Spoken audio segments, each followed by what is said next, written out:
오늘 나오신 여러분들을 예수님의 이름으로 축복합니다. 하늘의 보화가 하늘문을 열고 여러분에게 쏟아지기를 소원합니다. 하나님도 같은 마음이에요. 오늘 말라기서의 말씀이 그거예요. 내가 너희를 사랑한다. 주님은 사랑한다고 말하는데 이스라엘 백성들은 주님이 언제 우리를 사랑했냐라고 묻는 거예요. 1장에서 그랬죠. 그거예요. 그리고 그들의 행위가 점점 하나님으로부터 멀어지고, 우리가 봤던 지난 2장에는 뭐냐면 이방 신을 섬기는 사람과 결혼하는 일이 있고, 그러고도 아무렇지 않게 주님의 전을 찾는 사람이 있다, 그 얘기를 했고요. 그 다음에 아내를 괴롭히는 사람이 있어서 내 제단에 눈물과 울음이 가득하다, 그 얘기를 하고, 문을 닫았으면 좋겠다, 그 얘기도 하죠. 그죠?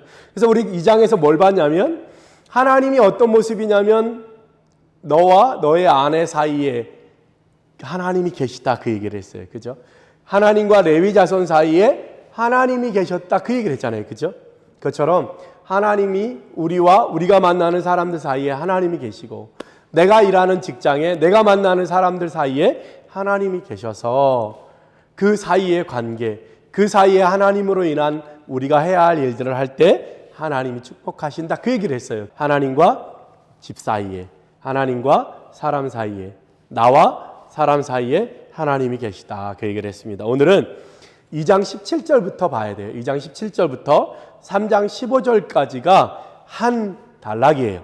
그래서 2장 17절에 뭐라고 얘기하냐면, 너희가 말로 여호와를 괴롭게 하고도 이르기를 우리가 어떻게 여호와를 괴롭혀 드렸나이까 하는도다.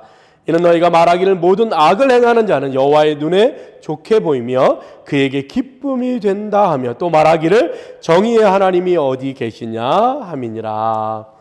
그런 말을 했다는 거예요. 그죠? 이게 이스라엘 백성들의 지금의 모습인 거예요. 열심히 예배는 드려요. 똑같이 교회는 나와요. 똑같이 성전에서 제사는 드려요. 그런데 어떻게 해요? 그들의 평소의 삶의 말은 뭐예요? 이거예요. 정의의 하나님이 어디 계시냐. 이 말은 다른 말로 하면 뭐냐면 내 삶에 하나님이 간섭하시는 것은 없다는 거예요. 내 삶에 하나님의 손길은 하나도 없다, 그 말을 하는 거예요. 사실은 이 사람들이 하는 말이 그 말이에요. 하나님이 내 삶에 아무 상관이 없어. 하나님은 내 삶에 보이지 않아. 그 얘기를 하는 거예요. 그 얘기를 하는 거예요. 그 얘기를 한다. 주님이 이렇게 말씀하십니다. 그죠? 네. 그거를 하나님이 책망하시면서 시작해요. 너희가 말로 나를 괴롭게 했다. 우리가 언제 그랬습니까? 우리의 삶 속에서 하나님은 아무 상관이 없는 거예요. 그냥 나는 일을 하고, 그냥 나는 돈을 벌고, 그냥 나는 바쁘고, 그게 우리의 모습이에요. 하나님은 우리의 삶 어디에도 없어요. 정의 하나님이 어디 계시냐? 옳고 그름을 판단하는 분이 없다는 거예요. 오직 뭐만 있어요? 돈만 있어요. 그게 뭐예요? 사실은 그게 자본주의죠. 우리 삶의 모든 것을 돈으로, 정말 우리가 깨어 있어야 돼요. 우리가 기도하지만 사실은 그 기도의 모든 것을 응답할 수 있는 게 뭐예요? 돈이에요. 돈만 있으면 우리가 기도하는 거의 거의 90%, 99% 다 해결될지도 몰라요. 근데 그게 무서운 생각이라는 거예요. 우리가 하나님께 기도하지만 사실 달라고 하거나 필요하다고 말하는 건 돈이지 하나님이 아니에요. 하나님은 없어도 되고 그냥 돈만 있으면 돼요. 뭐 이런 거죠. 오늘 이스라엘 백성들이 그 얘기를 했다는 거예요. 그래서 2장 17절에 그 질문을 하고 있습니다. 그래서 계속 이어지죠. 3장 1절에 보라 내가 내 사자를 보내리니, 하나님께서 이제 심판하기 위해서 사자를 보낸다. 여기 사자라는 단어가 말라기예요. 말라기. 내가 여호와의 말라기를 보낸다. 사자라는 단어가 말라기예요. 그래서 여호와의 사자 그럴 때 다 말라기예요. 그러니까 사실은 말라기서 그러면 사람의 이름인지 여호와의 사자인지 잘 헷갈리는 거죠. 그죠? 그렇게 되는 거예요. 내가 보내서 너희들을 심판할 거다. 그 심판은 뭐냐? 2절에 금을 연단하는 자의 불과 표백하는 자의 잿물과 같을 것이라. 그러니까 하나님이 보내서 뭘 하냐면 심판할 건데, 그 심판은 뭐냐면 불순물이 가득한 금과 은을 깨끗한 금과 은으로 정금으로 만들고, 그 다음에 더러워진 옷을 깨끗하게 하는 잿물이 될 것이다. 어떤 번역본에는 비누 이렇게 얘기하는데, 비누보다 조금 더 우리나라 말 잿물이 거의 그 극약에 가깝거든요. 완전히 빼는 거예요. 그러니까 그런 표현이 맞는 것 같아요. 비누보다. 그런 걸로 너희들을 심판할 거고 너희들을 새롭게 할 거다. 그렇게 하시는 거예요. 하나님 심판은 뭐예요? 우리를 온전케 하는 거예요. 우리를 망하게 하는 게 아니라 4절에 얘기합니다. 그때에 온전케 되면 너희가 봉헌물을 옛날과 같이 드리고 내가 기뻐할 거다. 지금은 뭐예요? 봉헌물을 기뻐하지 않아요. 왜냐하면 상한 것, 부러진 것, 좋지 않은 것을 가져오거든요. 집에 멀쩡한 소가 있는데 하나님께 가져오는 건 멀쩡하지 않은 소를 가져온다. 그 얘기를 하는 거잖아요. 그죠? 그렇게 된다는 거예요. 5절에 내가 심판하러 너희에게 임할 것이라 다시 오신다는 거죠. 그래서 7가지의 죄에 대해서 이야기해요. 이런 죄들을 심판할 거다. 첫 번째, 종교적인 영적인 죄. 그 다음에 성적인 죄. 그 다음에 거짓말하는 사람들. 그 다음에 힘없는 자들을 괴롭히는 사람들. 그 다음에 하나님을 업신여기는 사람들. 그죠? 힘없는 사람들을 괴롭히는 거, 고아와 과부를 품싸게 품을 안 주고 월급을 안 준다는 거죠. 억울하게 하고 고아와 과부를 압제하고 나그네를 억울하게 한다. 요즘에 이 나그네라는 단어를 우리는 어떻게 이해하냐면 그 외국인 노동자로 이해를 해요. 왜냐하면 너희도 나그네 됐다 이렇게 할 때 외국에 가서 일하는 거, 외국에 가서 노예 생활을 할 때 나그네다 이렇게 표현하거든요. 그러니까 나그네를 괴롭힌다는 건 뭐예요? 이주민들, 그죠? 외국인 노동자들을 괴롭히는 거예요. 그러면 안 돼요. 그러면 하나님이 원하지 않는 거예요. 죄 항목에 들어가죠. 그죠? 우리가 좀 기억해야 돼요. 그런 7가지의 죄악들을 내가 심판할 거다. 그 얘기를 하죠. 그 다음에 7절에 만군의 여호와가 이르노라 내게로 돌아오라 그리하면 나도 너희에게로 돌아갈 거다. 기회를 주죠. 그 다음에 8절에 어떻게 너희가 하나님의 것을 도둑질하느냐 그 얘기를 해요. 그러면서 예로 11조와 봉헌물을 얘기하는 거예요. 여기서 도둑질하다는 그저 하나님 것을 훔쳐간다 이 얘기가 아니고 하나님 것을 뺏어간다 그 단어예요. 훔쳐간다라는 단어가 있는데 그 단어를 쓰지 않고 뺏어간다라고 하는 단어를 썼어요.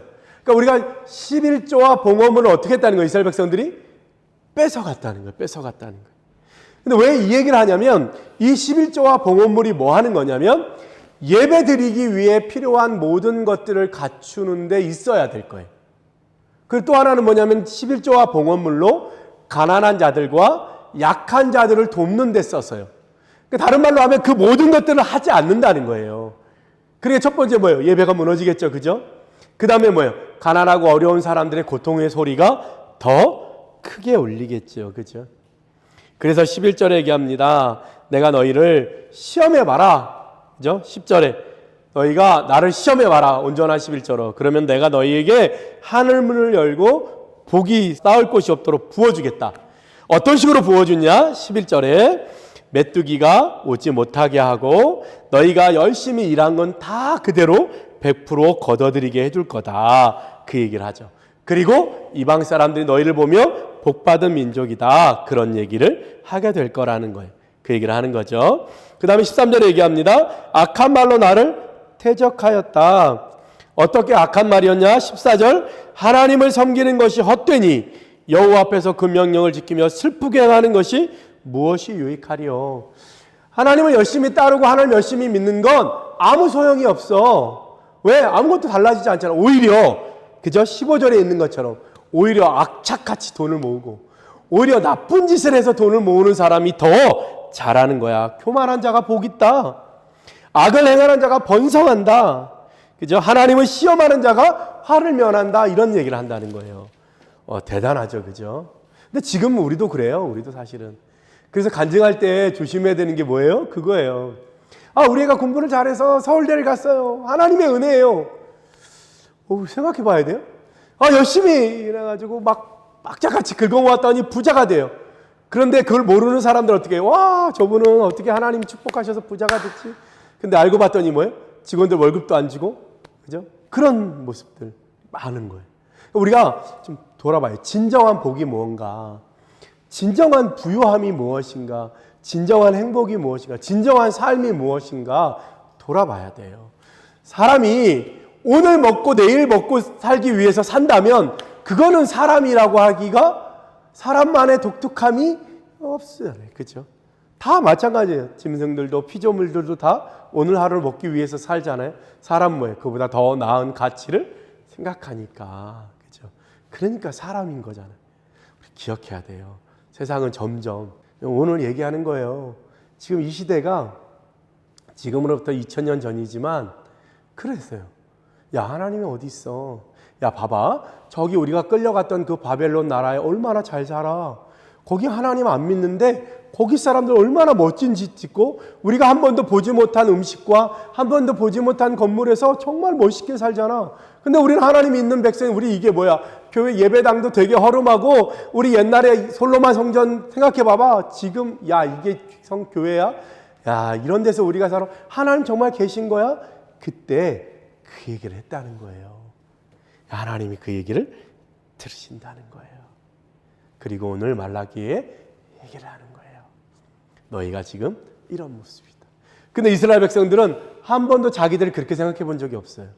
우리는 열심히 하나님 섬기고 있고, 우리는 매번 예배를 드리고 있고, 우리는 매번 제물을 갖다 바치고 있고 제사를 드리고 있어. 근데 하나님은 그게 아니라는 거예요. 마음이 없다는 거예요. 그리고 여러분의 삶 속에 여러분의 삶으로 나가서 그것에서 하나님을 느끼고 만지고 보지 못한다는 거예요. 그리고 뭐예요? 오직 나의 편안함, 그리고 누군가를 바라보며 그의 잘됨과 그런 화려함이 내 것이 되기를 소망하며 오늘도 버겁게 뛰어가고 있다는 거예요. 그 얘기를 하는 거예요. 오늘 이 본문에서 딱 두 가지만 보고자 합니다. 첫 번째는 뭐냐면 하나님이 보내신다는 거예요. 자, 우리는 어떻게 해요? 죄를 짓고 누가 나에게 마음에 안 들게 하면 우리는 보지 않잖아요. 그 사람하고 상대하지 않아요. 근데 오늘 하나님은 어떻게 해요? 이런 이스라엘에게도, 이런 죄악 속에 있는 이스라엘에게도 하나님은 사자를 보내신대요. 보내신대요. 그 다음에 한 걸음 더 나아가 어떻게 해요? 임하신대요.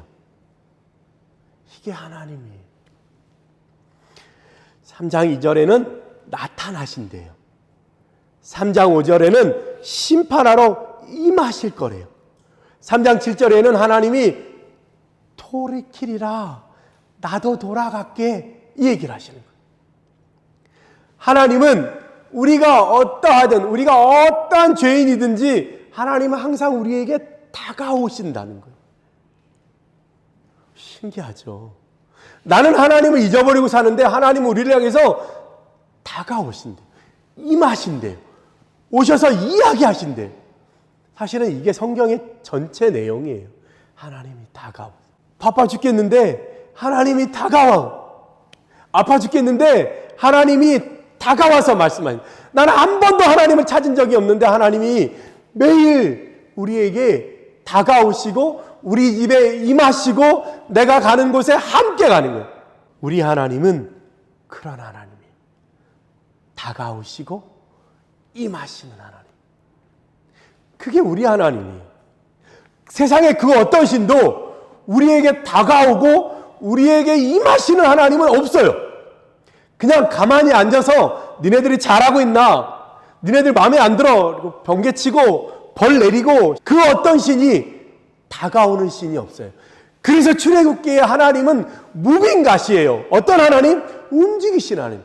그리스 로마 신화에 나오는 신들은 이 땅에 내려온 적이 없어요.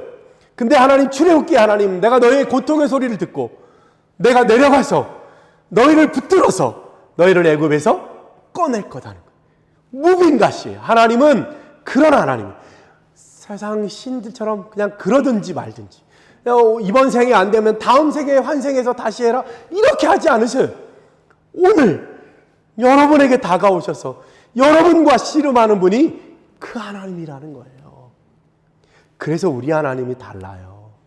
그래서 우리 하나님이 다른 거예요. 그 어떤 신도 이런 하나님이 없었어요. 다가오셔서 내려오셔서 우리를 붙들고 이 죄악 속에 있는 이 사람들, 하나님을 무시하는 이 사람들에게 오셔서 외치시는 거예요. 그게 하나님이에요. 요나서의 무슨 내용이에요? 죄 짓고 있는 이스라엘도 아닌 다른 나라에 하나님이 요나를 보내시겠다고, 가기 싫다는데 굳이 보내시고, 그리고 알아듣지 못하는 그들에게 외치게 하시는 분이 하나님이라는 거예요. 오늘 우리 삶의 주님이 그렇게 다가오신다. 어쩌면 바빠서 못 들었을 그 하나님의 음성을 여기서, 이 자리에서 하나님은 우리에게 임하시는 분, 하나님은 우리에게 다가오시는 분, 그거예요. 두 번째는 뭐냐면 주님은 3장 6절에 변하지 아니하시는 하나님이라는. 우리 하나님은 변하지 않는데, 그래서 야고보서 1장 17절에는 뭐라고 말하냐면, 야고보서 1장 17절에 하나님은 회전하는 그림자도 없으시대. 하나님이 얼마나 변함이 없으시냐면 하나님은 움직이지 않는 거예요. 그래서 조금이라도 움직이면 그림자가 생길 텐데 하나님은 회전하는 그림자가 없으신 분이라는 거예요. 하나님은 언제나 뭐요? 변하지 않으시는 분이라는 거예요. 그래서 우리가 믿을 만한 거예요. 사람이요? 아니요. 그렇지 않아요. 하나님이 우리에게 변함없이 항상 그 자리 계시다는 거예요. 그게 얼마나 든든하겠어요. 그죠? 그리고 야곱의 자손들을 소멸하지 않겠다. 내가 너희를 붙들겠다는 거예요. 주님은 나의 모든 것을 알고 있어요. 주님은 나의 모든 것을 아세요. 내가 굳이 내가 이래요, 내가 저래요, 나는 괜찮은 사람이에요, 이렇게 하지 않아도 된다는 거예요. 주님은 늘 역사 가운데 항상 현재로 살아계신 분이잖아요. 그죠? 그분 앞에 우리가 나아가는 거죠. 그래서 변하지 않는 하나님이 든든한 거예요. 변하지 않는 하나님은 늘 나를 향해서 사랑하시고 다가오시고 함께 해주신다고 말하는 거예요. 그래서 우리가 하나님을 믿는 거예요. 그죠? 다른 무엇으로도 바꿀 수 없는 거예요. 물질이요? 사람이요? 아니요. 그렇지 않아요. 오직 주님만이 나와 함께 하시는 변하지 않는 하나님. 여러분들 여전히 사랑하시고 여러분들이 지금 어떠한 모습일지라도 하나님은 언제라도 다가오셔서 변하지 않는 모습으로 여러분을 대하신다는 거예요. 그게 오늘 말라기의 주제예요. 말라기의 이야기예요. 그래서 주님은 이 어둠의 때에 어떻게 해요? 예수 그리스도를 보내시고 엘리야라고 일컬어지는 세례 요한을 먼저 보내셔서 길을 닫고 그 다음에 예수 그리스도를 보내셔서 새 언약을 세우시고 그 언약의 피 십자가의 피로 우리를 구원하시고 그 구원하신 것 때문에 우리를 어떻게 해요? 끝까지 죽을 때까지 우리가 주님을 버리지 않는 이상, 그죠? 주님은 우리를 붙들고 씨름해 주시는. 그래서 예수님이 좋은 거예요. 우리 주님은 다가오시는 분. 불편할 정도로 다가오시고, 그죠? 나는 싫다는데 다가오시고, 그죠? 늘 변함없이 나를 사랑하시는 분. 우리 다 그렇게 주님을 붙들었으면 좋겠어요. 그죠? 큰 집 살 거 절반만한 집 살면 돼요. 그죠? 큰 차 살 거 그냥 굴러가는 차 타면 돼요. 그죠? 우리의 마음에 따라 다른 거예요. 오늘 우리 주님은 우리에게 다가오시는 분이에요. 우리 여러분에게도 다가오세요. 그분을 맞아들이고 그분의 이야기에 귀 기울이고 늘 변함없으신 분이에요. 그래서 감사해요. 달라지는 건 나만 달라진 거예요. 오늘 주님이 다가오셔서 여러분에게 손 내밉니다. 우리 그 손 붙들고 변하지 않는 주님 앞에 우리의 삶을 맡기고 또 앞으로 10년 후, 20년 후에 그렇게 변함없이 나를 바라봐 주실 그분 앞에 우리의 삶을 맡기고 믿음으로 살아가는 여러분들 됐으면 좋겠습니다. 오늘 이 이야기 남의 이야기가 아니에요. 말라기서의 이야기 남의 이야기가 아닙니다. 정의가 어디 있느냐? 하나님이 어디 있느냐? 하나님이 내 삶과 무슨 상관이 있느냐? 말하고 있는 이들과 우리가 다르지 않음을 기억하고 우리가 어떻게 살아야 될지 다시 한번 고민하며 나아가는 여러분들이 됐으면 좋겠습니다. 기도하겠습니다.